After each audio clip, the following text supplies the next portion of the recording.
I'm all for that, but you can't get them on my big back now. Like, yeah, I still haven't eaten it. I still haven't eaten food out of a strip club yet. I know it's like double McClapper, bruh. Some of the strip club food be having some bomb ass wings. I know, bro. I just can't. Ass chips around my wings is just not a. It's not a good look. You get a crunch where you're not supposed to. Yeah. Not even a crunch. Booty sweat on in the hot sauce ain't where it's at. Pick your hair out. Come on, man. Come on, man. You tell me you ain't let no booty hole before. Come on, man. I know you be in that freaky stuff, bro. Listen. Yeah, sip your drink. Go. We live now. Every now and then you got a blister 2-hole. That's cool. That blessing for me only come by mistake, bro. It ain't never intentional. Oh yeah. Sometimes you got to call that play. Audible.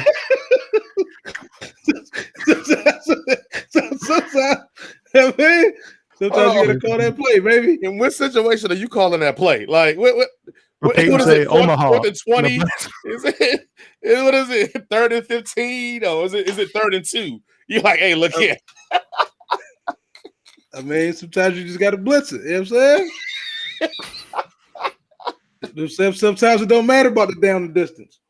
On that note, welcome sometimes everybody. You got to keep the QB on their toes. I'm stopping this here. On that note, this is a Head Cannon Circus production.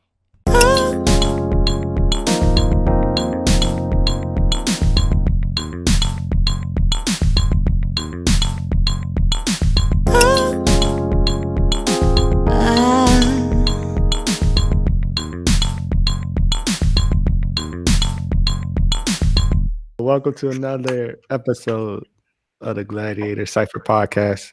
It's your boy, Pseudonym Slim, aka E Hyundai, aka the Torta Terminator, coming to you live and direct. Got my esteemed co-host with me. Go ahead, Jay, introduce yourself. Man, you got Corny J, Big J in the building. Mr. DJ had me feeling thugged out. We're gonna talk about that probably a little bit later. But now I'm here in the building, man. We're gonna have a good, nice, fun show here, man. What's going on with you, Nip? Papa Bear Nip passed me another one in friendly neighborhood, alcoholic, neighborhood mechanic. And this week I've been getting back to myself a little bit. So we're gonna say, I mean, Mr. Funk, you know what I'm saying? Everything I do is on the one, baby. You know, that's it. There you go. Cool. Glad to be back for everybody again for another episode. And to kick it off, we're gonna get into some news about one of our legends in Black music, Miss Anita Baker. And apparently she is trying to get her master's back. Gentlemen, what do you think about this? Who's got the details? Well, I mean, I just think in general, I mean, she Anita left the game pretty early, man. I know she brought back a slight comeback, but she left pretty early. And Anita got some hood hit classics, man, that just every Black mom and probably done played, and every Black son and daughter and probably heard, especially in our age group.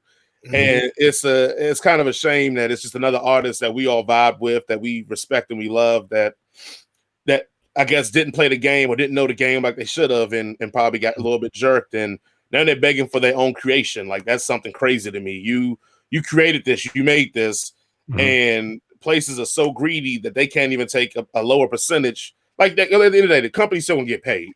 So give her masters, and you can at least still take it and get a cut of it, because still mm-hmm. people in-house that did work on those songs. But instead, you want majority of it, man. Just the greed in the industry and the raping of people's art, man, is just disgusting to me, man. And hopefully she gets it, man. Hopefully they have a heart and give her what she want. But shout out to Miss Baker, man. I love her. Oh shit. I fucks with Anita Baker. Like, I love her music. I love her voice. And I love a lot of the artists that come out. But I mean, you can't quit the game at halftime. And I'm just saying, a lot of people that said, like, all right, like when Prince fought for his masters, he stayed in the game. Mm-hmm. Like, prime example was Mike. Mike took that. Mike was which we ain't gotta talk about, but that's the reason why they killed that nigga. But he took everybody fucking bread. This nigga owned the Beatles. Like, you gotta, if you want it, if that's what you want, like, you can't come back. First of all, what's the last song Anita Baker made? Whoo! Exactly. Come on, don't do me like that. Why you coming? Why you? I remember when her and Luther was on tour. My mother had the T-shirt when it was Luther and Anita Baker on the T-shirt. They had the black shirt with the blue highlight on it. Yeah. That shit was probably like what, 89, 90, 91, some shit like that. It's 2021. You talking about some masses for some songs that's older than me? Come on, dog. Like, but ain't that more reason for her to have it? And you ain't been active. You ain't been giving us nothing. You just on some like, oh yeah, since everybody else talking about getting masters, I'm gonna get my masters back. Like, you can't. I see it too. Yes, I do think that the industry is nasty and they get a lot of people, but that's every fucking job that you have. When I work as a mechanic, the labor rate for the shop is $125 an hour. You think them niggas pay me $125 an hour? No, it's the contract that you signed for your work. It is what it is. When you go out and you buy basketball, when a guy plays for a team and they say, oh, he's making 20 million a year or something like that. You think he's really worth 20 million? No. You got to think about the TV streams, the concession stands, the beer they sell, and all that shit. He should be getting a cut of all that shit. Does he get it? No. It's just the cost of operating whatever you operating. Stay in the game, go get your shit back.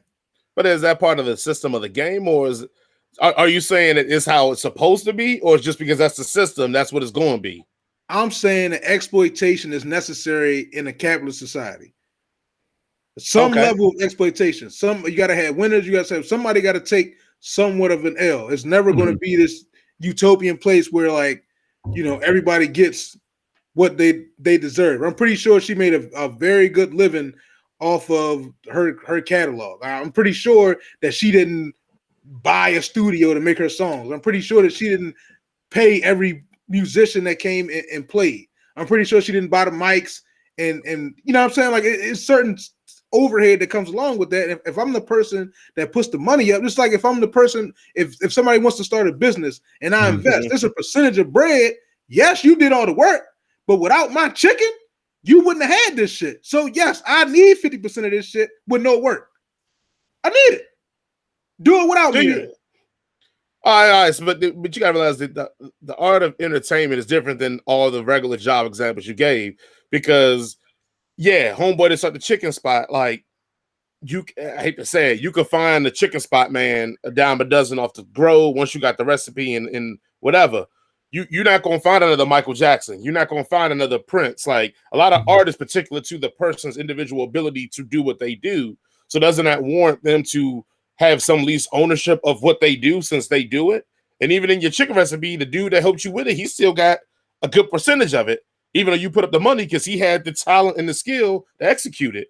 A lot of these artists ain't getting nowhere close to the percentage for them being the talent. Now, we ain't talking about now, and I think that's anybody, I ain't going to disregard anybody's art, but again, for her, and we know that she has a very different voice than most singers and everybody that's in the game. We know her style is a little different. So the packaging up of her would be different in a general sense of it.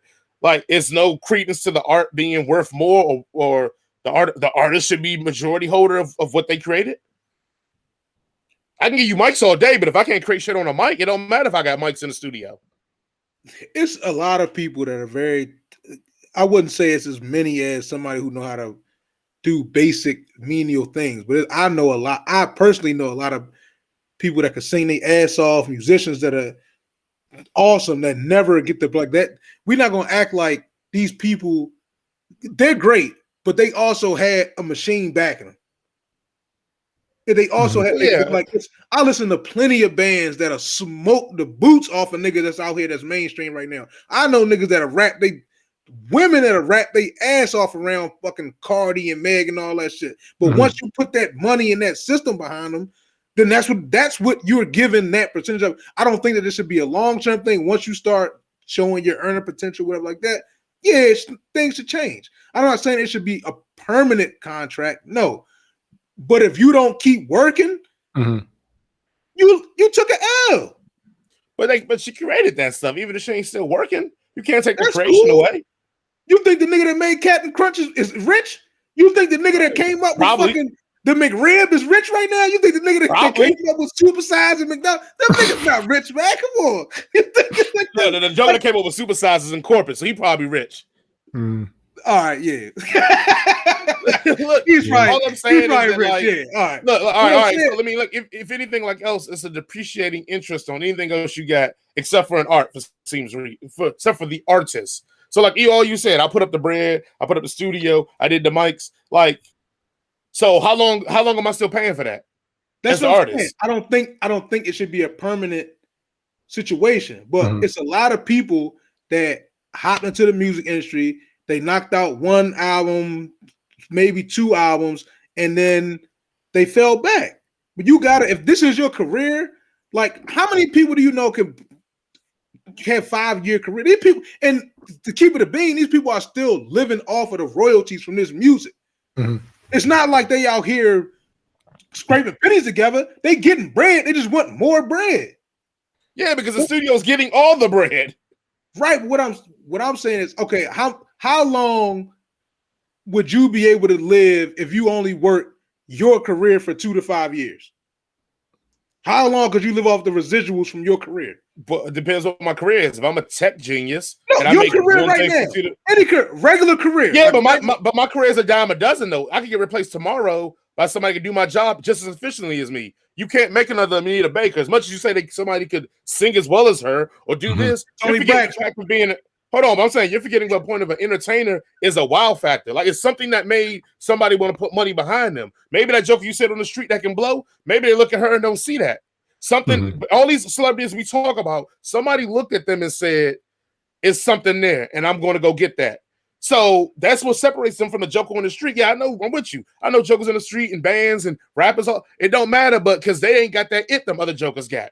Because I guarantee you, if they did, people find talent. All the sources we got down to find talent, people will find talent and put you on. If you got that, it's a quality that they see that the other jokers ain't got. So at a certain point, when you telling me that Cardi B has it.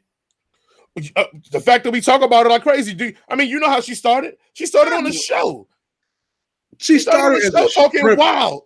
She started as a fucking stripper, and I know. So did Eve, and how did Eve get on? I know 50 bitches that are smoke Cardi, dancing and rapping. Like it's just as much. It's just the machine that gets behind them. Like so these you're telling me that the machine just walks around randomly and goes, "That girl, that guy, let's get him and let's make millions." Is that what you're telling me? People put themselves in a position to get seen by those people. You pick and choose. You can't pick everybody. You telling me you can't find 100 Cardi B's in a strip club in Atlanta? I'm telling you that I can pick 100 Cardi B's at a strip club in Atlanta, and probably none of them be as successful as Cardi B is right now. You fucking high. Come on, man, Nip. I think you're talking crazy out your mind. You know how many people? Hold on, you know how many artists flop? How many artists flop, Nip? Let's keep it a wing. Look how many artists flop that they put money behind, and they put machines behind. I agree. You got to put. Hold on. But you said if you can pick anybody and the machine gets you, that's my point. Is sometimes it's that individual artist that make it work. How many women MCs has been coming through the game that they didn't probably put mine behind, and we don't give a fuck about? At a certain point, you got to grind and make yourself a star. That's either from your work ethic, from your lyrics, from your presentation on social media. I don't care what it is. There's certain in these people that made them stars, that made them mega celebrities, because the machine picks up a bunch of jokers. I think between all three of us, we probably know 3 or 4 people that have been signed by a label and ain't signed by that label no more. That's true. Like, that's what I'm saying. Well, you should get paid. You should get your art. If you are that person that the machine chose, I think you should get it back. If you bust out 1, 2, you get to your 3rd album. Now I feel like you should be able to talk money talk. Like once you get there. But I'm saying if you come, if I that's a bad. I'm not gonna say that. I was gonna say if I scoop you up from high school and shit, but that's some R. Kelly shit. If I get you as a teen, if I see your talent as a teen, young 20-year-old, and I say, all right, hey, I want to invest in you as the talent, whatever. You're not gonna see bread off your first album. Maybe not your second one. It's just not gonna happen. Right. Not if I'm putting this money up, not if I'm putting this effort up. It's just not gonna happen. But eventually, you should have enough power, like all these other people did, these major players who did. When you put that effort in and you make that kind of money, you're able to offer what is a reasonable value for the work that you put in. You got to buy it back. I hear you. I hear you on that. I think. All right, go ahead, Chris. My bad. Kind of like Nip, what you were saying earlier, like, you know, you can't, I don't think it is difficult because back then, unfortunately, the majority of the artists weren't so focused on ownership like they are now. Like you have a lot of independent acts coming out, you know, everybody's preaching, own your masters, own this, own that. But unfortunately, that wasn't the case back then. So, you know, a lot of people get caught up in the limelight. They just want to make their art and be successful, you know, be famous. I do agree that, yeah, there should be some kind of built-in aspect for people, you know, as they prove themselves, because you got to think it's a business. So people are taking a risk when they're investing in these artists and they want to see some kind of return. But Jay, like you're saying, I don't think the company has a right to hold on to their stuff forever. I agree with that. Like there should be some kind of built-in mechanism to allow the artist to, you know, if they're going to sign this type of deal, pay back into the machine, because the machine did pay into, you know, the overall package of the artist to then be able to get back their masters. But I think a lot of times, like, they're not even getting that option, which is kind of screwed up. So I agree. If a nigga catch me on Tyrese and the Coca-Cola commercial singing on the bus, and he say, "Hey, buddy, I'm gonna give you this amount of money to make an album, and you're gonna tour, and you're gonna do this, and this is what you're gonna get off of this." Hey, my man, I'm not fixing buses no more.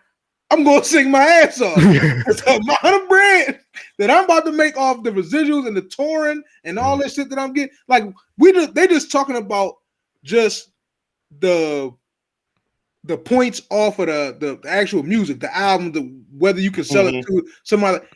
How much money you make off of these motherfuckers is out here getting 50, 60, 100, 120,000 per show. You know what I'm saying? Like, let's not act like they not getting money off of this same thing, the same product. They getting the money. They getting to it. Now, I don't know if it's the same amount back when Anita was doing that shit. I don't know. I can't speak on it. Whatever. I love the music. Right. It's great. I'm not a business person. I'm not a music industry person. But I do know how to read. And I do know that if I read something and I sign it, then that's what it is. We're not going to do on that point.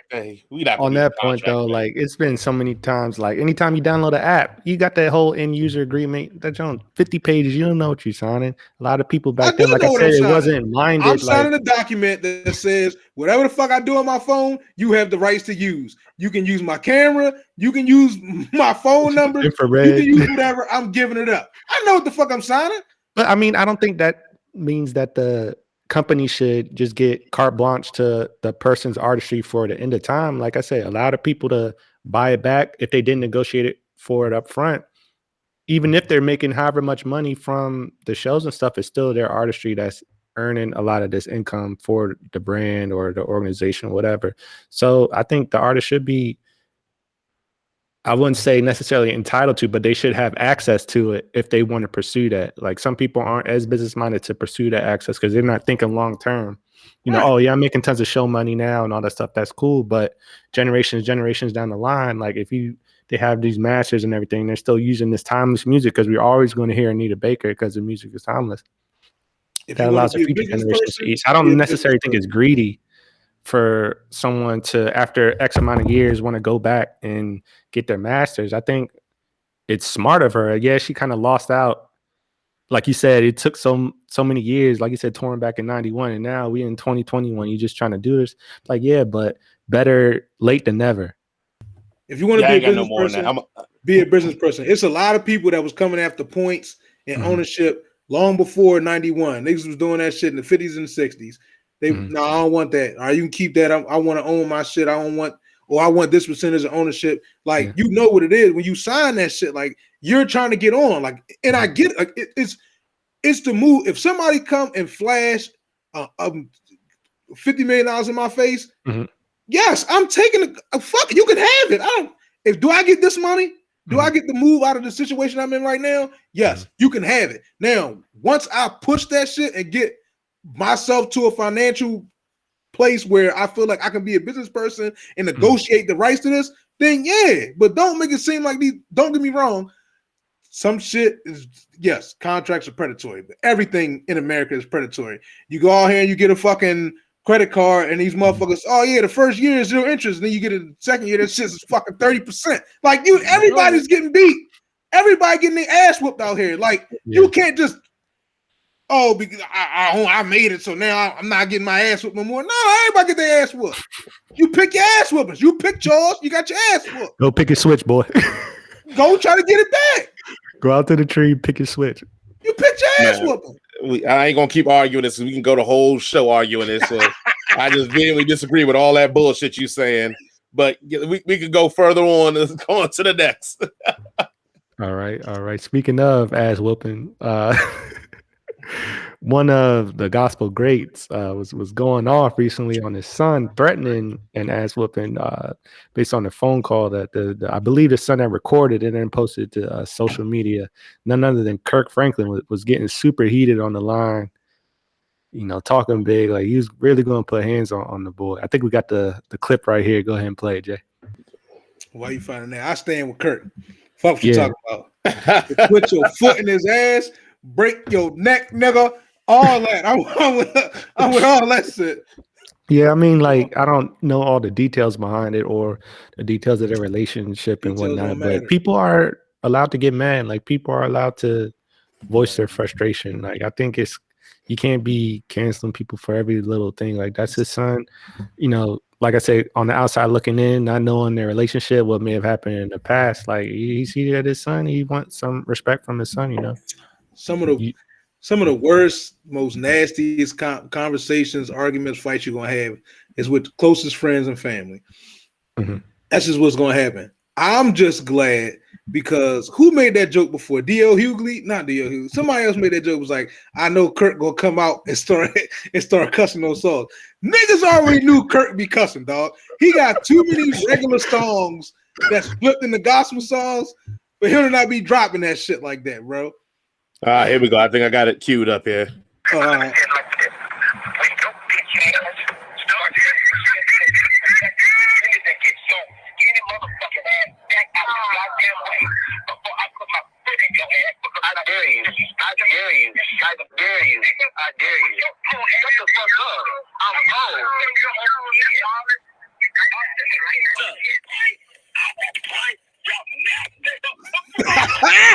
That's what I'm talking about. Yeah. So I'm here for it. Break your neck, nigga. Yeah, look here, man. I'm just gonna keep it a bean. I could tell that my life has been raised by fear, then respect, then reverence. Because when his son tried to clap back, I got concerned as if Kurt was gonna go through the phone and choke that nigga. Shit out of me, right? Yeah. So, like, that was my respect for my moms and my parental figures. And I was like, oh, how dare you talk to your father like that? Like, nah, fuck out of here, man. Anybody that's mad about this shit, your kids. He said, I dare you to his pop. Yeah. Yeah.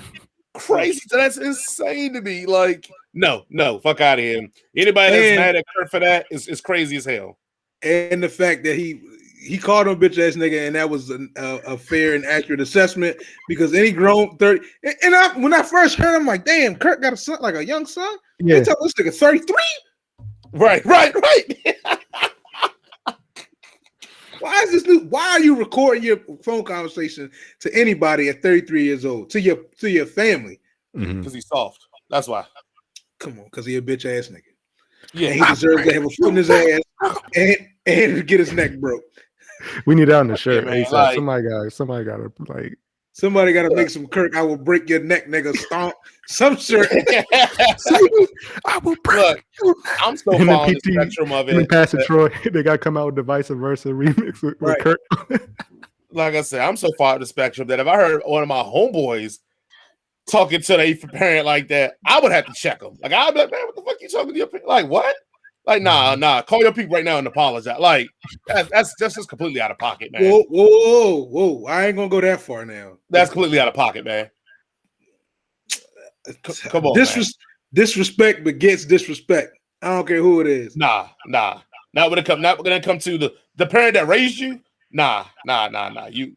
But You your got to fall parents back shouldn't on that even one. really be disrespecting you. Like you can discipline somebody without disrespecting them. Like my parents wouldn't disrespect me, but they sure would discipline me if I needed it. Let's keep it a buck.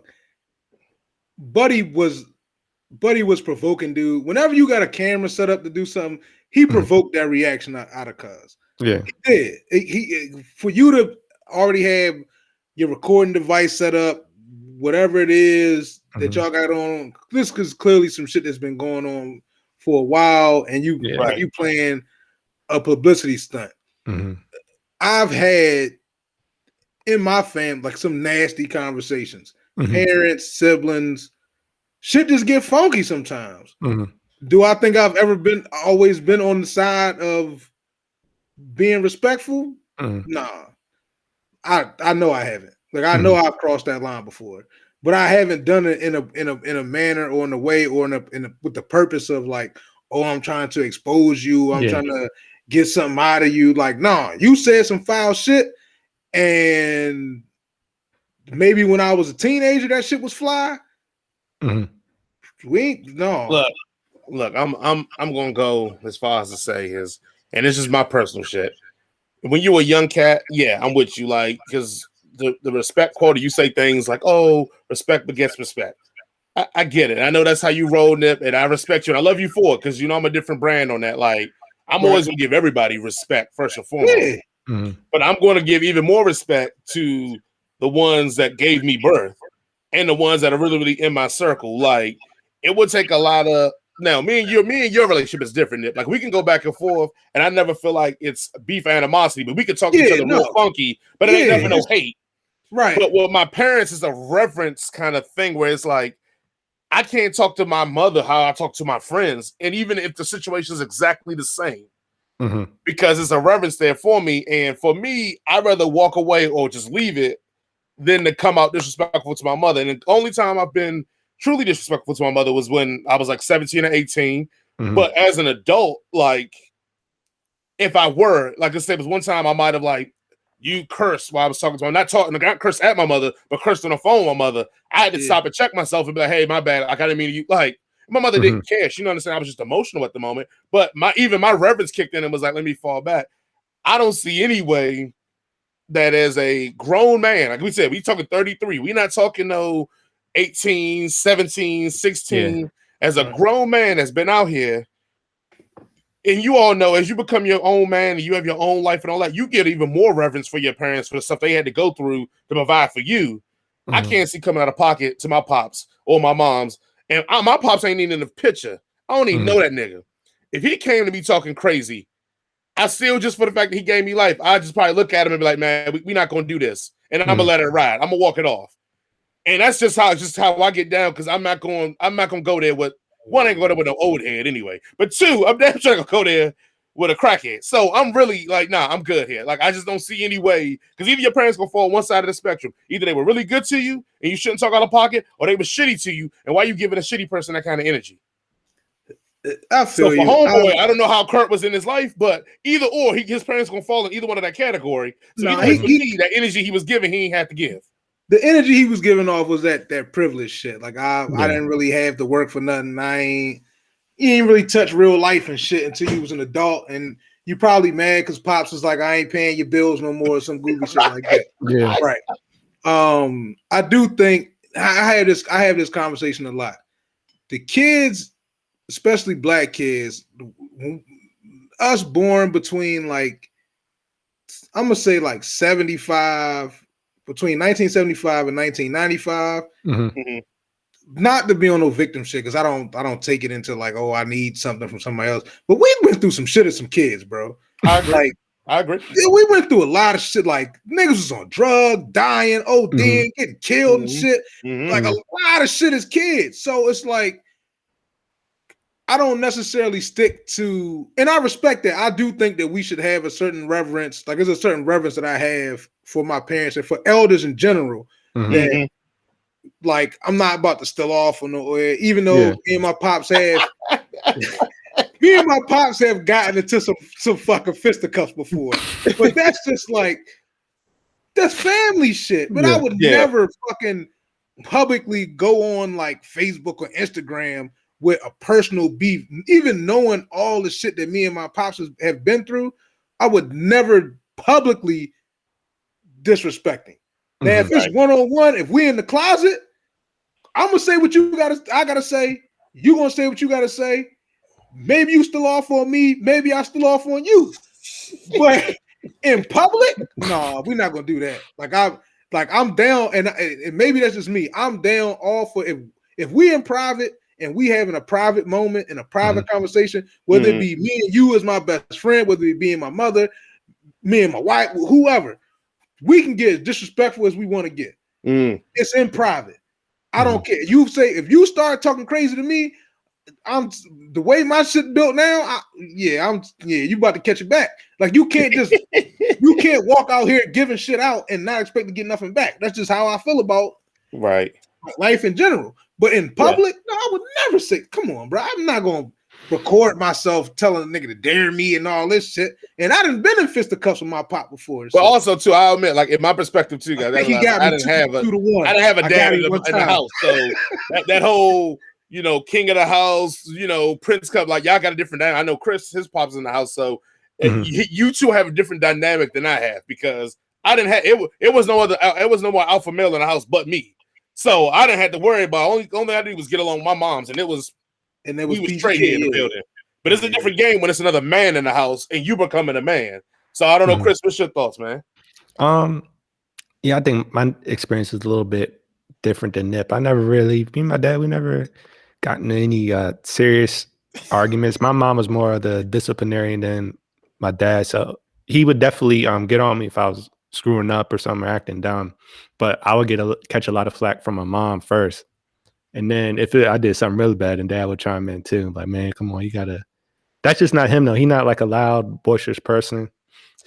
But I have heard from my uncles though. They would tell me on the side, like, look, man, whatever you do, don't ever try and fight your dad. That nigga is crazy. Right. So I always heard that in the back of my head too. Like, I know. I didn't heard the story. I don't know. And I think I kind of get that from him too. Like, just our demeanors. Like, I'm not really trying to argue back and forth with people. The disrespect, I feel like I can try and express a disagreement or disappointment with a situation or say, hey, this is how this made me feel and go from there. But if I get to the point to where I'm trying to fight, I'm trying to hurt somebody. It's not like, you know what I mean? So I think it's a little bit different, but especially in this case with Kirk being so famous, you can tell that the son was trying to expose him to get some clout or do something stupid. It's not, you know what I mean? Like he was on some bitch shit. That's not. Like when you go through like and your pop. Oh man, how do I say this shit without talking crazy? Your pop was probably a different pop than my pop was. Let's put it that way. Oh yeah, 100%. Yes. It's no both your dads, 100%. So that's why. Shout out to Gary. That's my dude. But your pops is a different nigga. I mean, and it's pretty much like my pops too. So I can't even call it. But that's your pops a different dude, man. That's a different breed, bro. Like you gotta check him. He got clean that shit up a little bit earlier and shit. It's a little, you know what I'm saying? But yeah, it's a different. So when you talk about niggas going through some traumatic shit in childhood, and then you know what I mean, nigga put you through some shit, and then try to check you on some shit. It's like, nah, we ain't about to do that. Yeah, we got to throw that shit up. Like we could still be cool, and we could still keep a certain dynamic between us. But it's like, we just like, I'm a man now, you a man now, and let's settle this because you getting out of pocket and shit. Like that's just it's a different dynamic and shit. But I feel but never in public, never. Yeah, definitely never in public display of disrespect. Like, no, we're not gonna do that. That's... And the thing is that with the whole him trying to get his dad canceled, like Kirk talks about his downfalls and stuff publicly in his music and interviews. He's never said, "Oh, I'm the perfect person." You know, my fiance was reminding me of talking about his porn addiction, different struggles he's gone through with his life. So it's not like Kirk is trying to necessarily portray this squeaky clean image, even though his music, it being gospel definitely has a highly positive message. Kirk is not the star that's trying to say, oh, he's better than everybody. He's trying to meet everybody where they're at with the songs and everything. So I think it kind of backfired, and I think a lot of people got a little bit more respect for Kirk after the Exactly. Like all this is only going to do good for when Kirk. to It's use not a going to hurt Bible him. and when to use your rifle. You talking that shit? You finna get this foot in your ass, young buck. Kirk said GP ain't going nowhere, bro. He about to send him to the crib. I am a little perturbed at the way he used them cuss words. I feel like if he used them a bit more throughout his life, his shit would have flew. It would have flowed a little bit better. You know what I'm saying? You got sharpened his sword. You got I didn't call better cuss outs from my goddamn grandmama. That's just off the real. In his defense, I feel like Kurt got so mad. You know, you get so mad. Yeah, you threw that shit together. Yeah. I think he got so bad that he just started. It just fell out. Like he threw it together too fast. It wasn't thought out.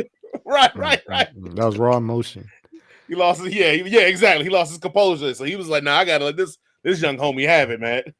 Yeah, he was Shout out to Kirk definitely ready to bring the ruckus. That joint was crazy. But moving on to a lighter note, we're gonna get off of the GPI with me stomp era and move more towards hip hop dances. Some of the dances. Oh no! Before we jump into hip hop dances, man, let's go ahead and let Nip cut that cake. Oh yeah. But on the same lines that we had last week. What we have last week? It was Reasons, right? Fire Reasons. So this week we got Cut the Cake by Average White Band, and we're gonna continue to show how nasty our parents were on the low. Freaky deaky. Right. So we got Cut the Cake. What was that? 1971, I think it was. Make sure I got the year right. Somewhere around there. Let's just say it's 71. Here we go. Right. Yeah. Cut the cake. Give me a little piece. Let me lick up the cream. This is the intro. We 3 lines in. We 3 lines in. Cut the cake. With just a little piece. Baby, you know what I mean. Cut the cake. Give me a little piece. A little loving on the side. Cut the cake under the piece just to keep me satisfied. Now he got the bag for it. Gimme. We done all been there before. I don't beg for nothing, brother. Hey, look, you better stop it. That's a lie. I've been around you and you've been begging. You better stop that lie. Hey, cool out. Cool out. Hey, cool out. Where we at? Cut the cake, the little piece. Sweet love. Wait, what's the well, cut the cake so good. Don't pass it. Don't pass it around. That's the one I was looking for. Yeah, I love it. Niggas hogging the cake, man. Look, don't be thought, pass that around. That's me. Yeah. Hey, back up, play. That's me. That's you know what I'm saying? So, yeah. My favorite line is you got to cut it down. Woo. Hey, that reminds me of another old song too. It was on one of those video games I was playing, talking about Butcher Pete and hacking, whacking, chopping that meat. That's crazy, yo.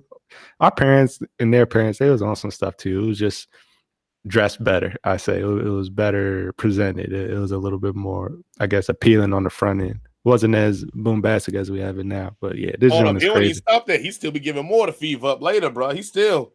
Where we at? Cut the cake. Just a little piece of your sweet love. Go ahead and cut that cake. Don't you know that I can't get enough? But here go the joint I fucks with right here. Cut the cake. What you want to know that I ain't a greedy man. You hear him? He ain't greedy. I ain't greedy. You know? I just want a piece. Just break me a piece. Let me get a slice. Oh my God! Cut the cake. Don't you know that I'll do the best I can? There you go, brother. You know what? That's all I got. That's what a lot of brothers mess up at, because a lot of brothers. That's all I got for you. Yeah, when they get in their bag, they be like, "Oh, I'm gonna do this to her. I'm gonna do that to her." Now this joker was like, "No, I'm gonna do the best I can."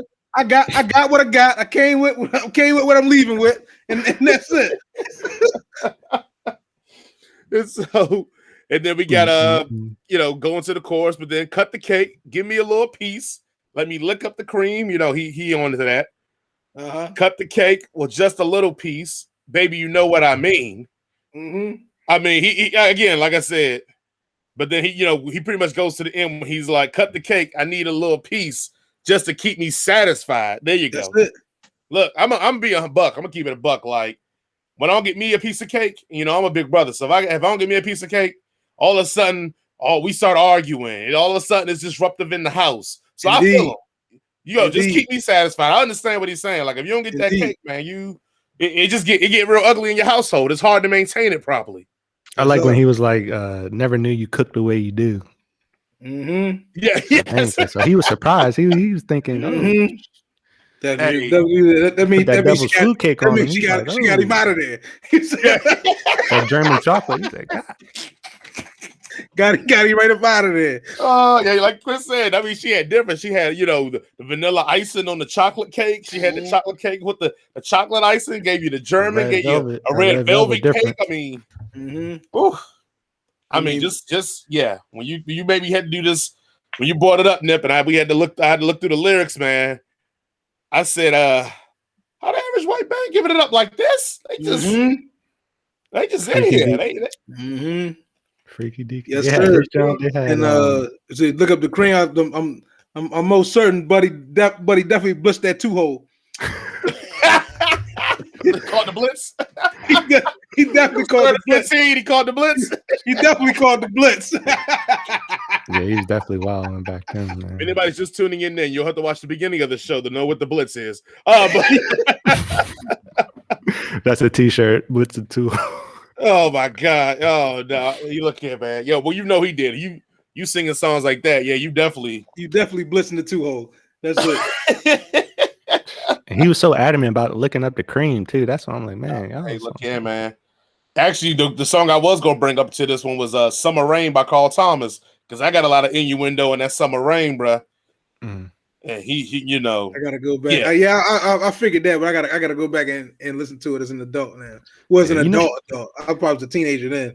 I ain't catch everything. Yeah, you know what's crazy? I've heard this song a million times, and I always catch on the horns and the give me that. The rest of the lyrics, I do not remember what they were saying at all, but I would always catch up, to those specific points on the song. But it's crazy. Like, this really makes you want to go back and look at all the songs you used to listen to in the car. I know with my pops, we would be going down to St. Mary's or something, and I used to live up the road. Boom, we listen to old school funk, all that kind of stuff, all the way down the road. I'm just jamming out to the songs. Like, oh, this is cool. Mind you, never knowing what they're talking about. I know some crazy stuff in those songs. Listen to Rick James, all these. I'm like, oh, man. Oh, yeah. Oh, well, Rick told you straight up. We gotta do it. Rick was straight up. I mean, Mary Jane, Brick. I mean, you could name it all. Every Rick James song was about getting that goods. Hell, even if you listen to Eddie Murphy's Party All the Time, and he wrote for Eddie. That's all about that. Man, I can't believe Eddie sung that, man. They made a video about that. That's terrible, Eddie. No, the jump with him and who was he with? Was it Mike or Prince? Like the video and they had like the flowers and stuff coming down. He had the weird shades on. He was like, oh yeah, that was with Mike. Eddie with Mike. Yeah. Oh man, come on, Eddie. Hey, look here, man. I ain't gonna disrespect Eddie after we gave him his props last week, but Eddie be on some wild shit. Actually, I ain't breaking up last week. Better movie, Coming to America or Beverly Hills Cop? Coming to America. Ooh. Yeah, I think I like Coming to America a little bit more. I'm gonna go Beverly Hills. I think Coming to America is funnier, but I think Beverly Hills Cop is a better movie.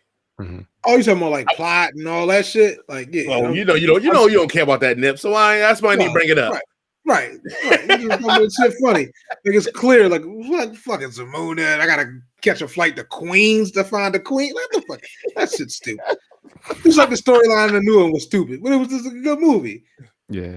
Actually, it was dope. I ended up watching it. I liked it. I didn't hate on it at all. It was a cool found his son off a drawing off a nigga dreaming. Get the fuck out of it. Just went to Queens to the barber shop. And they found this nigga scouting tickets at Madison Square Garden.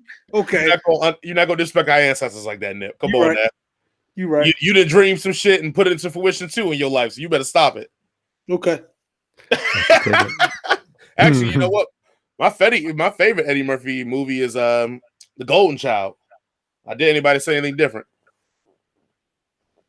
I think mine might be Life. I like Life a lot. That joint's funny to me. The Golden Child is basically a sci-fi movie, and they just dropped a straight ninja in there and was like, what would a black man do in these situations? Yeah. No, that's probably not my favorite. I think I'm still going with either Coming to America or like Oh, no Harlem Nights in y'all rankings? Oh I yeah, like Harlem Nights. a No, lot. you're right. Coming to America, Harlem Nights. Harlem Nights is probably funnier than they Coming to America. Life is it for me. I don't know. That joint That's a always tough took one, me man. out. Harlem Nights versus Coming to America. Which one's funnier? That's a tough one, bruh. Oh, you want to hit people with garbage cans? Nah, bro. That's a tough one. Nah, man. You making it seem like it's easy. That's a tough one, bruh. Either Yeah, way, Harlem you Nights make is it. It's tough because there's so many sight gags that come into America that'll get you on. I mean, just the whole when I'm watching the Soul Glow commercial, Yeah, it's funny as shit for no reason except for like the sight gag of it. I mean, even Sam Jackson sticking up the spot, like did I bring that up last week when yeah, we did. All right, cool. I made to make sure I was clear on that. They should have had Sam back in there. Yeah, that'd have been hard. Rhinoceros pizzle. All right, Good sorry. I know stuff. we just went completely off track there. Sorry, Chris. Put us back on track, man, because we'll talk about bullshit for the whole hour. Yeah. Oh yeah. So we want to bring up hip hop dances. So we know dancing is definitely one of the pillars of hip hop. We've had plenty of different dances all throughout the ages. From you got the WAP, got the Running Man, all sorts of different dances through different time periods in hip hop. So that got us to thinking, what are some of your favorite hip hop dances throughout the years? Like, which one stuck out to you? Which one's your favorite?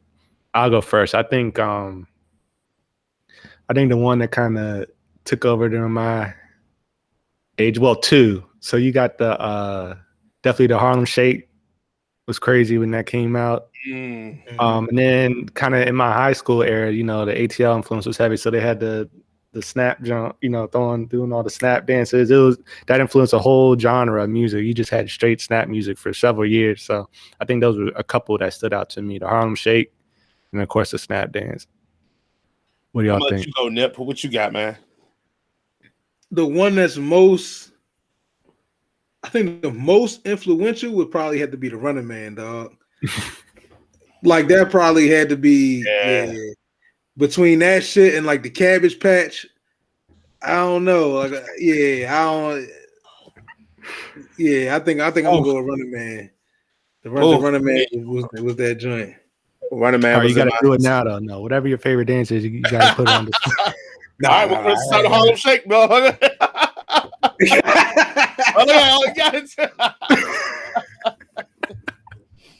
Man, I mean, shout out to DC beating your feet. So just want to throw that in. Oh yeah, for sure. Go. Shout out to that for that. But yeah, I mean, Running Man was like, we're gonna be my number one. But besides that, man, I'm gonna go one straight to the name of it, man. The Humpty Dance, bro.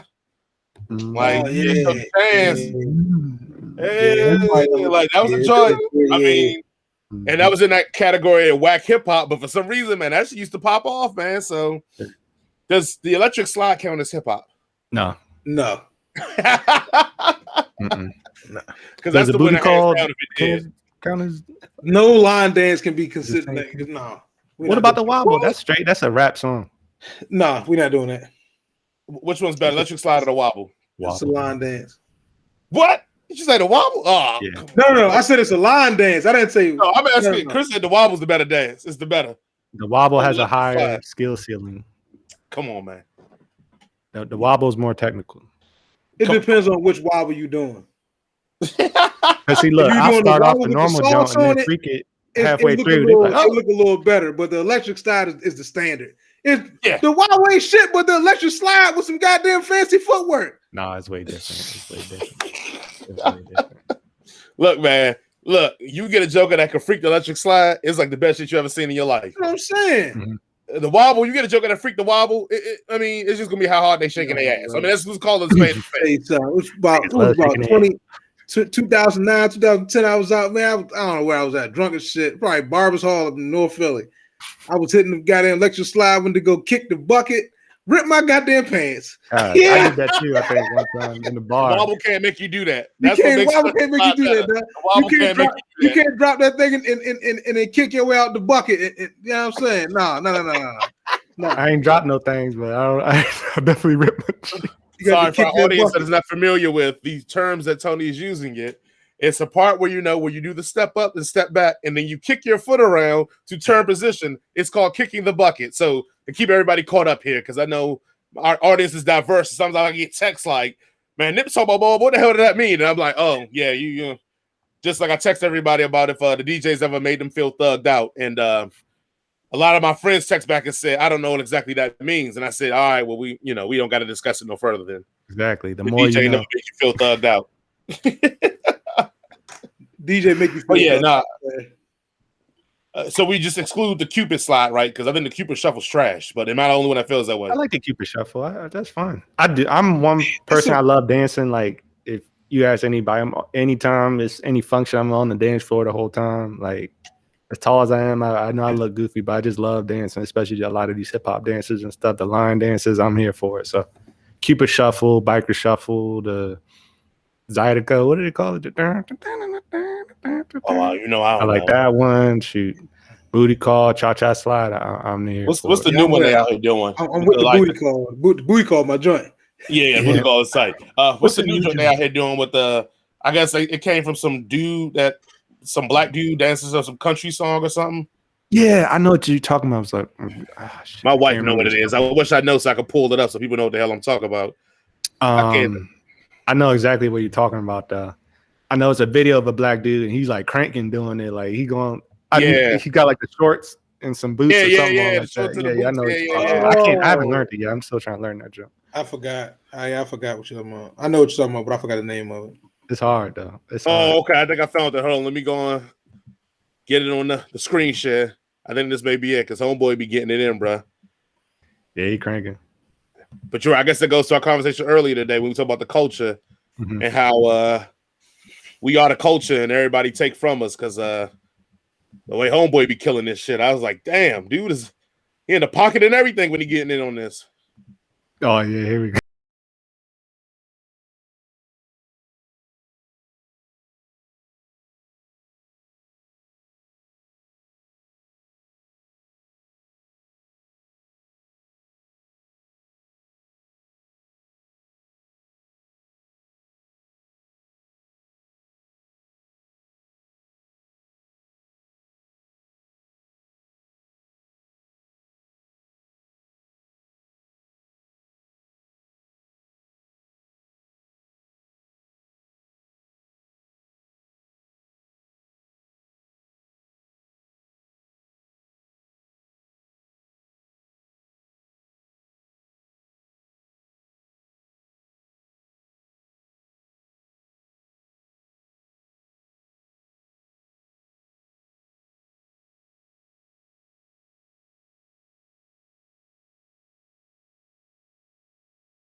Getting it in, dog. I can't even front like, oh, he going off. He's going here. One of my favorite videos, though. That's been a lot of my favorite videos. I don't know if y'all ever seen it though, and this just shows you how big some of these dances become. The whip and nene jump. They had like a crowd that was full of white kids, and they had like a chorus. They were doing a chorus version of the song, and all the kids was dancing. That shit was so fun. That might have been the top 5 hip hop dance too. The whip and nene. Did you hear about Silento, the dude that made the song? Like he just recently got in some trouble or something. I forget what the story was, but it was crazy. I don't know if it was like a murder or so I don't homicide or something. Yeah, he was in some legal troubles. Yeah, that's the problem, man. When you make songs like that, motherfuckers think it's sweet, and then they can run up on you talking in any kind of crazy way because you made a song that people consider kind of soft for hip hop. Yeah. And I don't know the story, but I'm assuming usually when situations like jokers like that get tried up, it usually just cats think they sweet because they made it sound like a song that kids rock to or some shit like that. But well, shout out to the brother. Hopefully he's safe and doing well. All prayers to him. I mean, prayers to if he did hurt somebody to the family. But I mean, come on, people can't be running up on folks, man. You never know. Exactly. Speaking of trends in hip hop, what are some of the trends that you all are glad have run their course throughout hip hop? Look, I'm gonna be honest. The trend, and it kind of tied into what we just said. The trend I'm glad has kind of gotten this way out of hip hop is hip hop not being about dancing and having fun no more, man. I'm so glad that like now we getting back to dancing and people coming up with dances and having fun again. I hate when it got to that trend where everybody was just mean mugging and looking hard. Like I hated that shit. Like it just kind of killed it. I mean, I loved it when it was like, was it Goody Mob? People don't dance no more. All they do is this. All they do, like it just. What I fell in love with hip hop was about the dance. It was about the culture, but the dancing and people having fun. And even, I mean, like hip hop's let's be real, the only genre of music where you could be down there on the floor getting it, and all that person talk about is selling grams and shooting niggas, and you still out here getting your thing on. Like, but it went through a whole phase where cats was just like, nah, I'm too tough to be dancing. And it was like, really? Like, is that what we on now? Like, because hip hop's supposed to be fun. Like, this is what, like, all black music's supposed to be fun. We deal with enough real stuff out in the streets. When we listen to music, it's supposed to be fun, or some kind of enjoyment needs to come from it. If I'm going to pay this money to be up in this club, I'm trying to go dance. I'm trying to go do it. And so I'm just glad we got rid of that, that taboo. Oh, man, you soft, or it ain't cool to dance in hip hop. So that's probably mine, man. I'm glad we got back to getting in. And granted, I won't do no damn Tootsie slide, but at least this existed for someone else to do it. I'm cool with that. And Jay, it's funny. He about to hate. No, real quick before Nip going, like, what a perfect example of that is a Hot Nigga by Bobby Shmurda. He talking about killing fools the whole song, but everybody. Yes. We in that joint. Even though everybody copyrights to Diddy though. He need to get some royalties for Diddy for selling Diddy dance. But all right. Go ahead, Nip. Damn, y'all threw me off with the hot boy shit.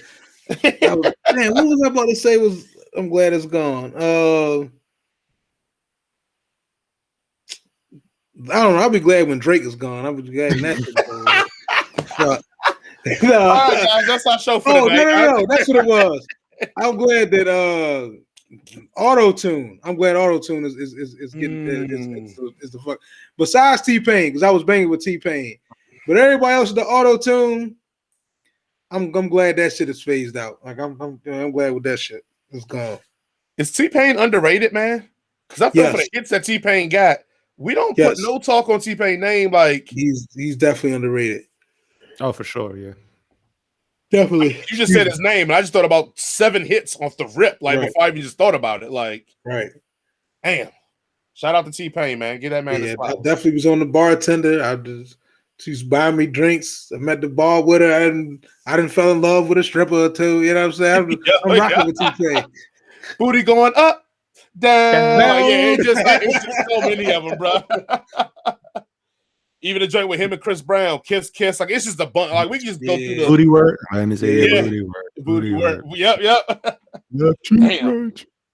Man, we managed to do a whole segment for T-Pain, man, giving him his flowers, man. Cause shit. If we don't do it, ain't nobody else going to. That's it. I'm trying to think. For the trends that kind of were around, I guess, when I was growing up, kind of getting into hip hop, I wouldn't say it's any that I'm like super glad that they're gone. Like I said, we went through different periods. Like it was a period where it was just nothing but the South kind of on top with regard to music, but I didn't hate any of the stuff that came out of that. I think more so now looking into the future, like I would say I'll be glad when a lot of the toughness and like bravado around the drill scene kind of phases out and people can just more so make their music and not necessarily feed so much into the violent aspect of it. Like it's always going to be a violent type of music, but we're actually seeing a lot of cases where like the music is directly affecting people on the street and stuff like that. Like I saw this dude on YouTube. He goes into like these super in-depth breakdowns of like all these beefs between these crews and all the music and stuff they're making. They're talking about like smoking each other, all this kind of crazy stuff. I'm like, man, this is wild. And I know there's always been violence probably around hip hop. There probably always will be, but I like drill music, but I'll be glad once people just leave it in the booth and not necessarily rushing out to make a name for themselves and take a lot of this to the streets, because a lot of people getting locked up, a lot of people die. We've seen recently with King Von. It's been pretty crazy. So I'll be glad when that's done. Other than that, I can't really speak on too many trends that I didn't like too much. Aside from everybody using the auto tune, I would agree with Nip on that. Everybody except for Paint using the auto tune.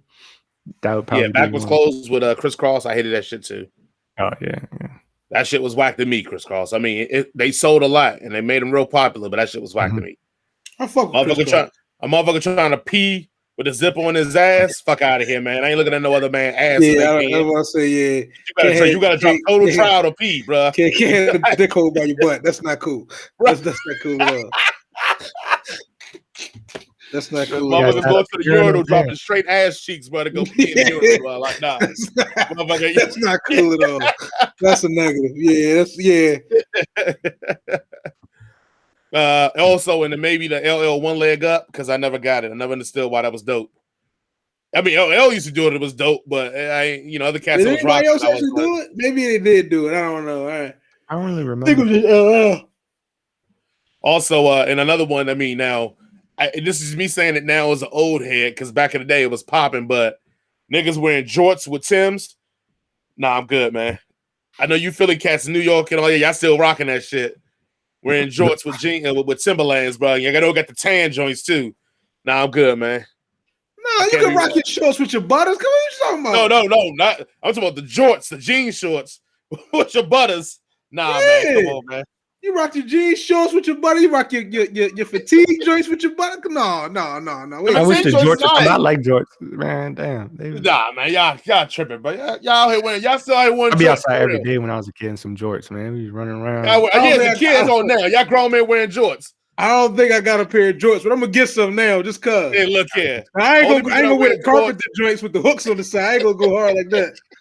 All these jokers that's wearing jorts is Stone Cold Steve Austin and Florida fans. You ain't neither one of them. You don't even wear no goddamn jorts. Oh, and maybe John Cena. Sorry, John Cena wear jorts. If you ain't one of them, they got the fresh new. I don't know these niggas. I'm not no fashion nigga, man. I don't know. I ain't gonna hold you. I don't know. I done seen cats pull off the jean shorts with the they got the niggas with the rips in them and shit. Oh yeah. But sometimes it get a little too capri-ish for me. Like the joint shouldn't be like halfway down your calf. Like if it's gonna be a short, like we need maybe a little bit under the knee. But I don't need to see the joint hugging. That's what I'm talking about. I'm talking about the joints is all the way down there. Yeah. Like all right, yeah. That's a little. We ain't going above the knee either though. That's out of pocket. That's almost as bad as these skinny jeans. Now, if you go above the knee, you better have money. That's the rule. If your pants above your knee, you better have some cash. If your pants above the knee and you broke, that means you just got your pants too small. That's all that means. Well, you got a boyfriend. So, hey, Chris, what have you been listening to? Man, what I've been listening to. I just checked out that album by, is it Giveon? Yeah, that thing. Woo. It came out with an R&B album. I just had one listen, so I haven't had time to like go in and super dissect it. But I like what I listened to. But I know one thing I was definitely thinking about while I was listening to it is he's not really like singing kind of. Like he has a very unique voice, and I like the way it comes across on the songs. But I kind of want to see a little bit more range from him as far as the songs, because like a lot of them are kind of like a little sing-songy. He can hold a note. He definitely has a great voice. I would like to see a little bit more, maybe like a ballad or something like that, kind of show off his vocal range and everything. But I like the album from what I heard. You ain't like that joint with him and Snow? That joint with him and Snow. That was hard. I like that. That's my shit right there, boy. Yeah, I liked it. I would definitely give it a 3 out of 5. So about that is fine. My man puts it on. I will listen. Yeah, my man put it on. I definitely will listen. I'll say solid 3.5. Okay. But I'm trying to think, other than that, what else I've been listening to? That's about it, really. That's the only new music I heard. Nip, what are you listening to? I'm looking, man. I went back after the Biggie doc. I listened to Ready to Die and Life After Death. Maybe I never said it here, but I want to apologize for my incendiary comments regarding the big fella. He's definitely top 5. Yeah, we can't do that. Like he had a Life After Death was like it's like 6 stories in there. Like hold on, talk about who didn't have Biggie in a top 5. I did. I wasn't putting them in there. Okay, continue. Go on. I was tripping. I lost my damn mind. I'm acting crazy out here. I was tripping. And I just want to make a public apology for the incendiary comments that I have made and not putting the Notorious B.I.G. in my top 5. I was acting crazy out here because yeah. So I was listening to that, and then on the flip side, Bill Withers at Carnegie Hall was in rotation this week. Yeah, you haven't heard that one yet? I have heard that one. That's Listen why to you that, said that's man. crazy that you said that, because I was listening. I made about 3 weeks ago, 4 weeks ago, a month ago. Yes, sir. I was listening to it. World keeps going round and round. That's my joint on there. Betty Joe Johnson. Don't you pull no days of Mayo me. That's my joint right there, bro. Yeah, That's my joint. Because I was letting the girls listen to Lovely Day, and then I ended up like seeing it and was like, I've never seen and listened to this, but and I popped it on and I was like, damn, you never listened to the other day? That's the first time you heard it? A month ago. Yeah. No, I ain't never heard it before, man. Shit right there. Yeah, that 1973. So the whole album of his performance at the Carnegie Hall? It's the performance of at Carnegie Hall, yeah. Yeah. Shit, Harlem, Cold Baloney. Yeah. That's my joint. That Ain't No Sunshine on that joint is whoo. That joint play that thing up, bro. Grandma's Hands, Write a Letter for Me. Yeah, no, that's my joint right there. That's one of my favorite albums.